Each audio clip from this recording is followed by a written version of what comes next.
Welcome, welcome, welcome. मुझे पता है इस वीडियो का आप सबको बेसब्री से इंतज़ार था। मैं एग्ज़ाम्स के बीच में ऐसी वीडियो नहीं बनाता हूँ क्योंकि मुझे ऐसा लगता है कि ऐसी वीडियो एग्ज़ाम के बीच में बनाने से बच्चों की डिस्ट्रैक्शन होती है। अब आपके एग्ज़ाम बीत चुके हैं, 2-3 दिन आप एन्जॉय भी कर चुके हो। उसके बाद आज मैं आपको कॉस्टिंग की वीडियो दे रहा हूँ, कल मैं आपको एफएम की भी वीडियो दे दूँगा। क्वेश्चन के एनालिसिस की, पेपर में क्या आया, किस चैप्टर से क्या पूछा गया, एमसीक्यू के सारे सॉल्यूशंस भी दे दूंगा साथ ही साथ बहुत सारी और जानकारी भी दे दूंगा। बने रहिए, इस पूरी वीडियो को देखना, अपने दोस्तों को शेयर भी करना, वीडियो को लाइक तो अभी के अभी कर दो और कमेंट बॉक्स में लिख भी दो कि मैंने लाइक कर दिया है। जो बच्चे लाइक कर रहे हैं उनके मार्क्स बढ़ेंगे भी सही। ये वीडियो वो बच्चे भी जरूर देखें जो जनवरी में या फिर मई 26 में अपने एग्जाम देने वाले हैं। क्यों? क्योंकि वो बच्चे अगर ये वीडियो देखते हैं तो उन्हें भी आइडिया लगेगा पेपर कैसा आता है। सितंबर 25 वाले तो देखेंगे ही देखेंगे। आइए जी, इसके बारे में बातचीत कर लेते हैं कि हम आज की वीडियो में क्या-क्या पढ़ाने वाले हैं, क्या बात करने वाले हैं। आगे पढ़ने से पहले ज़रा 2-4 मिनट बातचीत कर लूँ। पहले तो मैं आपको ये बता दूँ कि हमारी वेबसाइट पे canitanguru.com पे सेल चल रही है। अपने जूनियर्स को, जिन बच्चों ने सितंबर में एग्ज़ाम दे दिए, अपने जूनियर्स को बता देना कि भैया वेबसाइट पे सेल चल रही है, 20% तक के डिस्काउंट्स है, किसी प्रोमो कोड की ज़रूरत नहीं है। सेल अभी जब हम बातचीत कर रहे हैं तब ऑन है। जैन 26 के अटेम्प्ट के लिए फास्ट ट्रैक बैचेस भी अवेलेबल हैं क्योंकि जो जनवरी में एग्जाम देने वाले हैं उनके पास शायद इस वक्त रेगुलर कोर्स लेने का, फुल कोर्स करने का समय नहीं बचा है, तो फास्ट ट्रैक कोर्स ले सकते हैं बिल्कुल। और हाईली डिस्काउंटेड प्राइसेस हैं। अगर आप कॉम्बो लेते हैं, मतलब अगर आप कॉस्टिंग और एफएम दोनों लेते हैं तो प्राइसेस हाईली रिड्यूस्ड हैं। Do consider these classes. Website का नाम पता है ना आपको, canitanguru.com ऊपर लिखा हुआ भी आ रहा है। और ग्रुप 2 के हमारे कोर्सेज़ जो हैं कॉस्ट एफएम के, वो न्यू रिकॉर्डिंग्स चल रही हैं, ऑलमोस्ट ख़त्म होने वाली हैं 1 महीने के अंदर-अंदर। उनके बैचेज़ जनवरी के लिए और मई के लिए और सितंबर के लिए हमारी वेबसाइट पे अवेलेबल हैं। अप टू 15% डिस्काउंट है, इस ऑफ़र को ना छोड़ें। जो बैचेज़ लगभग 17,700 के आसपास का है, वो 13,900 में मिल रहा है, यानी हेवी डिस्काउंट्स अवेलेबल हैं। ज़रूर कंसीडर करिए इन क्लासेस को अगर आपने पढ़ना है। जो बच्चे हमसे पढ़ चुके हैं वो अपने रिव्यूज़ भी कमेंट्स में ज़रूर दे सकते हैं ताकि बाकी लोगों की भी मदद हो जाए। मैं इस पेपर को डिस्कस करने से पहले ज़रा पेपर के बाद बच्चों ने हमें जो मैसेजेस भेजे हैं उनमें से कुछ मैसेजेस आपको पढ़वा रहा हूँ। ढेरों मैसेजेस हैं बट ऑब्वियस सी बात है सारे तो नहीं पढ़वा पाऊँगा, तो 2, 4, 5 जो मैंने इनके स्क्रीनशॉट ले रखे थे वो पढ़वाता हूँ ज़रूर। The exam went really well. Thank you so much. I was feeling the importance of your teaching every minute in the exam hall. आज सच्ची बहुत अच्छा लग रहा है कि सब पेपर बहुत अच्छे से कर आए हैं। क्विक रिवीजन नहीं कर पाया बट जो आपने सेशन लिया सीरियसली वो नेक्स्ट लेवल, क्योंकि मैं एग्ज़ाम से एक दिन पहले सेशंस भी लेता हूँ, बच्चों को पढ़ाता भी हूँ।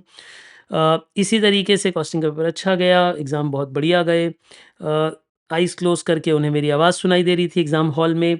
और में हम उनका मानना है ब्रह्मास्त्र और टॉप 50 क्वेश्चंस ने भी उन्हें बहुत मदद करी। तो इस ओवरऑल बच्चों ने बहुत अच्छा पेपर किया है। आइए पेपर के बारे में अब बातचीत करते हैं, ज़्यादा ऐड और इधर-उधर की बातचीत नहीं करते। आज हम क्या डिस्कस करने वाले हैं, सितंबर 25 के पेपर को भी, कॉस्टिंग के एमसीक्यू डिस्कशन भी और पेपर एनालिसिस भी। आइए ज़रा जल्दी-जल्दी देखते हैं और मुझे कमेंट बॉक्स में ज़रूर बताना कि एमसीक्यू में आपके कितने मार्क्स बन रहे हैं। मेरे आंसर्स चेक करने के बाद अपने मार्क्स ज़रूर कमेंट करना कि एमसीक्यू में कितना स्कोर कर रहे हो। ठीक है जी?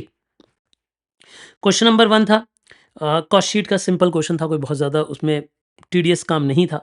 आईसीआई छोटी-मोटी ट्रिक प्ले करने की कोशिश करता है बट कोई ओवरऑल एक ईज़ी क्वेश्चन था। मैंने इसमें सॉल्यूशंस टिक कर दिए हैं।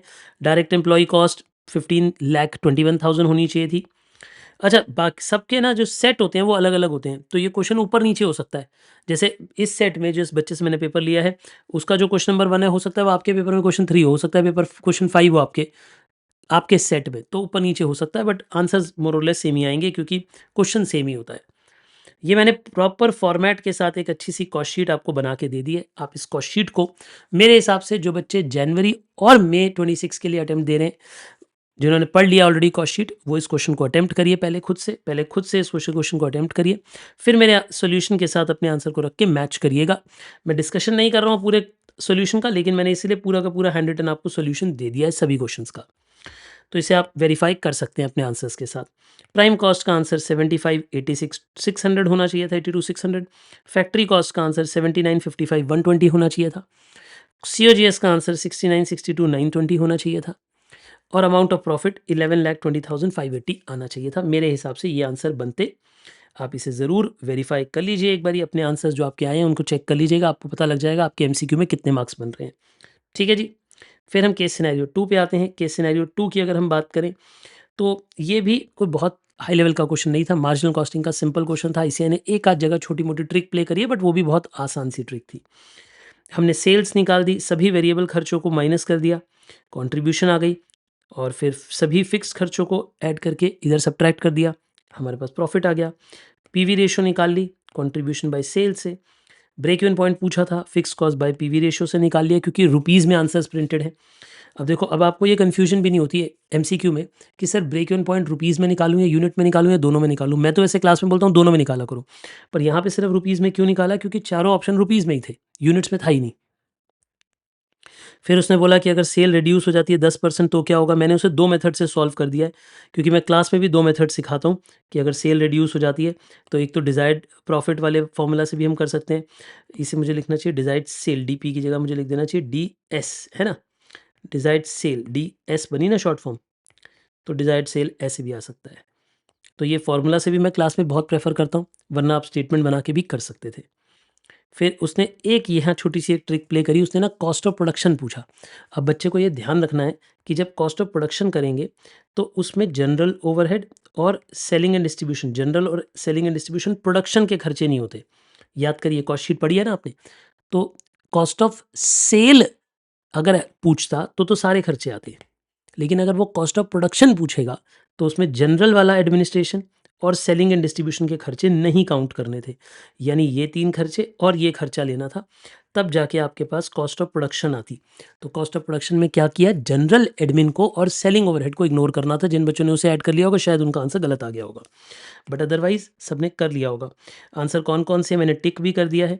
जैसे 6th क्वेश्चन का आंसर सी पार्ट है, 7th का ए पार्ट है, 8th का बी पार्ट है। बट मैं फिर से बोल रहा हूँ, आपके पेपर में ऊपर-नीचे हो सकते हैं। जैसे जो यहाँ क्वेश्चन 8 है, हो सकता है आपके पेपर में क्वेश्चन 6 बन के आया हो, ऐसा हो सकता है। तो आप आंसर्स वेरीफाई कर लीजिएगा। क्वेश्चन नंबर 5 जो था, वो बहुत प्यारा क्वेश्चन था। मैं आपको याद होगा, जब मैं स्टैंडर्ड कॉस्टिंग पढ़ाता हूँ तो मैं आपको कई बारी बोलता हूँ, बेटा स्टैंडर्ड कॉस्टिंग में ये वेरिफिकेशन का टेबल बना लिया करो। याद है? इस बार टेबल का ही क्वेश्चन दे दिया। उसने क्या किया, एक कॉस्ट वेरिएंस दे दी, क्वांटिटी यानी यूजेज वेरिएंस दे दी और यील्ड वेरिएंस दे दी, और ये दोनों वेरिएंस मांग ली और डेटा नहीं दिया। तो बड़ा आसान है, हमें ये पता होना चाहिए कि मिक्स वेरिएंस और यील्ड वेरिएंस को ऐड करके यूजेज वेरिएंस आता है। तो अगर मुझे यूजेज वेरिएंस पता है और अगर मुझे यील्ड वेरिएंस पता है, तो इन दोनों को माइनस करके मिक्स वेरिएंस आ जाएगा। ऐसे ही याद है, प्राइस और क्वांटिटी को ऐड करने से कॉस्ट वेरिएंस आता है।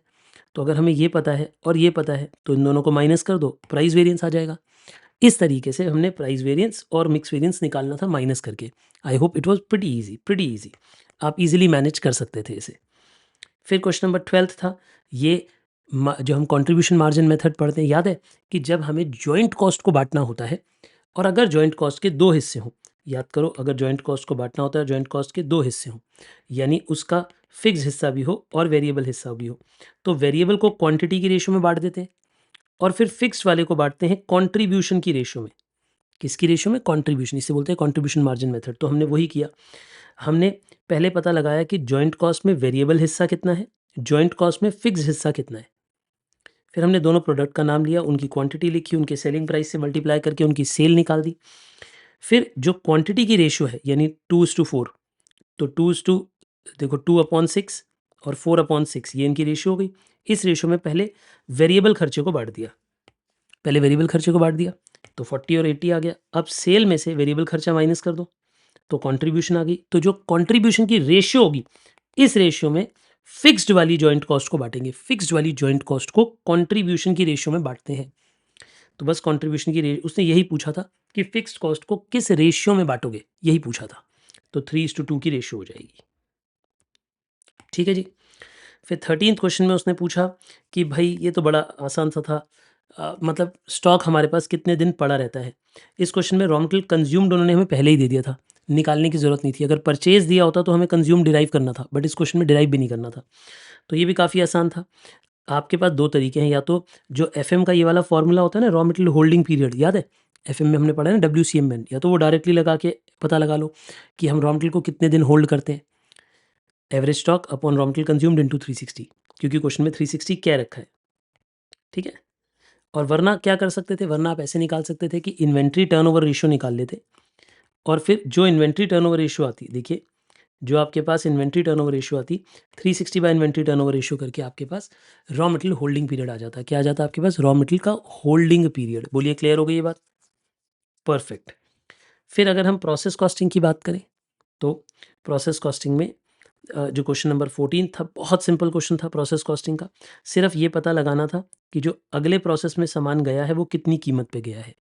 तो ये मैंने उसका सॉल्यूशन आपके लिए कर दिया। आप इसे वेरीफाई अपने आप अपने आंसर को रीचेक आप कर सकते हैं। 2,76,000 आंसर आना चाहिए था इसका।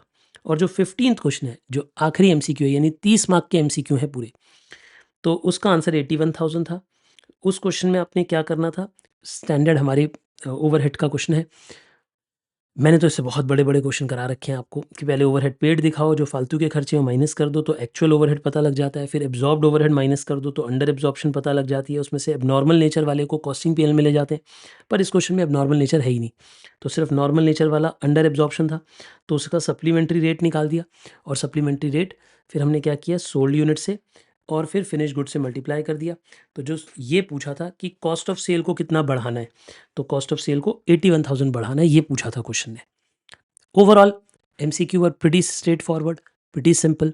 अगर आपने हमारी बुक पढ़ रखी है, चाहे रेगुलर चाहे फास्ट ट्रैक, इनफैक्ट जिन बच्चों ने ब्रह्मास्त्र और टॉप 50 भी किए हुए थे, ब्रह्मास्त्र प्लस टॉप 50, उनका भी पेपर बहुत शानदार गया होगा, क्योंकि सब कुछ उसी में से आया है। तो अगर बाकी मैं क्वेश्चंस के एनालिसिस की बात करूं, तो ये रहा आपके क्वेश्चन का एनालिसिस। इसे भी मैं आपको पेज दे दूंगा, ये वाला। आप जिन बच्चों ने जनवरी में एग्ज़ाम देने हैं या जिन्होंने सितंबर में या फिर मई में 26 में एग्ज़ाम देने हैं, वो इस शीट को ज़रूर संभाल के रखिएगा। आपको पता लगेगा कि पेपर कहाँ-कहाँ से आ रहा है।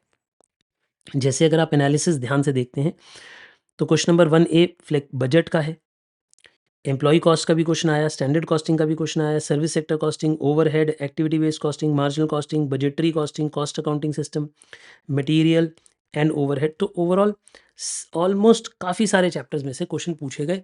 इसीलिए मैं बोलता हूँ कि कॉस्टिंग में सब कुछ पढ़ के जाना चाहिए, क्योंकि वो किसी भी चैप्टर में से कुछ भी क्वेश्चन पूछ लेता है। तो आपको पढ़ाई की हुई होनी चाहिए, तभी आप पेपर अच्छे से कर पाओगे। ओवरऑल अगर मैं पेपर की वैल्यू बोलूँ, तो 100% पेपर हमारी किताब में से है। और ये बात वाउच करेंगे वो बच्चे जिन्होंने हमसे पढ़ाई करी है और पेपर देकर आए हैं। 100% पेपर हमारी किताब में से है। रेगुलर में से भी उठा लो, चाहे फास्ट ट्रैक में से उठा लो। इनफैक्ट मुझे लगता है लगभग 90 मार्क का पेपर तो मेरे टॉप 50 क्वेश्चंस में से ही आ गया होगा, टॉप 50 और ब्रह्मास्त्र सीरीज़ में से ही। तो जिन्होंने भी फॉलो किया है, उन्हें बहुत बढ़िया रिजल्ट्स मिलेंगे। आप मेहनत करें और एक काम ज़रूर करें, अपने जूनियर्स को हमारे सेल के बारे में ज़रूर इन्फॉर्म कर दीजिएगा कि हमारी वेबसाइट पे सेल चल रही है।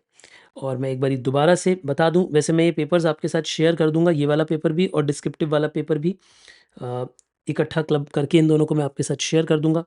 आप इसे ज़रूर प्रिपेयर करिएगा जब भी आपके पास समय होगा। जिन्होंने पेपर्स देने हैं अभी जनवरी में, मैं फिर से बता दूं, हमारी वेबसाइट पे अप टू 20% ऑफ चल रहा है। फास्ट ट्रैक कोर्सेज पे 20% ऑफ है। अगर आपने जनवरी के एग्ज़ाम देने हैं तो ये कोर्सेज आपकी बहुत मदद कर सकते हैं। और अगर आपने जनवरी में, मई में या सितंबर में एग्ज़ाम्स देने हैं ईयर 26 में, तो आपके लिए रेगुलर कोर्सेज भी वेबसाइट पे अवेलेबल हैं। ज़रूर ज़रूर ज़रूर चेकआउट करिएगा। ऑल द वेरी बेस्ट, बहुत सारा प्यार आप सबको। जिन बच्चों के एग्ज़ाम हो गए हैं वो अपनी स्किल बिल्डिंग पे काम करिए, अपनी इंग्लिश पे, अपनी पर्सनैलिटी पे, अपने CV पे, अपने सॉफ्ट स्किल्स पे बहुत सारा काम करिए। अगर उसके रिलेटेड आपको मुझसे सवाल पूछना है तो ज़रूर पूछिएगा। कमेंट बॉक्स में अपने क्वेश्चंस लिख भेजिएगा कि आप किस टॉपिक के बारे में मेरी अगली वीडियो चाहते हैं। Take care, all the best, love you all, bye bye.